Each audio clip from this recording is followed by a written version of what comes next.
ಶಿಗ್ಗಾವಿ ಸವಣೂರು ಉಪಚುನಾವಣೆಯ ಕಾಂಗ್ರೆಸ್ ಟಿಕೆಟ್ ಹಂಬಲ ದಿನೇ ದಿನೇ ಹೆಚ್ಚಾಗುತ್ತಿದೆ. ಮಾಜಿ ಮುಖ್ಯಮಂತ್ರಿಯವರ ಕ್ಷೇತ್ರದಲ್ಲಿ ಅಬ್ಬರಿಸುತ್ತಿರುವ ಕಾಂಗ್ರೆಸ್ ನಾಯಕ ಅಜಂಪೀರ್ ಖಾದ್ರಿ ಇದೇ ವಿಷಯವಾಗಿ ಇಂದು ಶಿಗ್ಗಾವಿ ಸವಣೂರು ಕ್ಷೇತ್ರಕ್ಕೆ ಸತೀಶ್ ಜಾರಕಿಹೊಳಿ ಅವರು ಬಂದಿದ್ದು, ಸ್ಥಳೀಯ ನಾಯಕರಾಗಿರುವ ಅಜಂಪೀರ್ ಖಾದ್ರಿರವರ ಬೆಂಬಲ ಕಂಡು ಬೆರಗಾಗಿರುವಂಥದ್ದು ನಿಜ.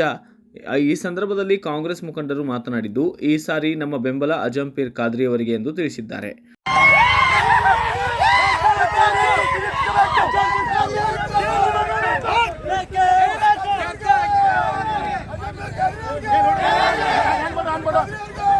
ಬ್ಯೂರೋ ರಿಪೋರ್ಟ್ ರಮೇಶ್ ತಾಳಿಕೋಟಿ, ಭಾರತ ವೈಭವ news, Haveri. Thanks for watching. Read, discuss and debate with editor Dr. Yan Prashant Rao. Wanted reporters in print, digital and visual media for Bharat Vaibhav Daily Newspaper, BV5 News Channel and BV Fast Web News from all talukas of Karnataka, Goa and Maharashtra. If interested, send your resume to 9019229369.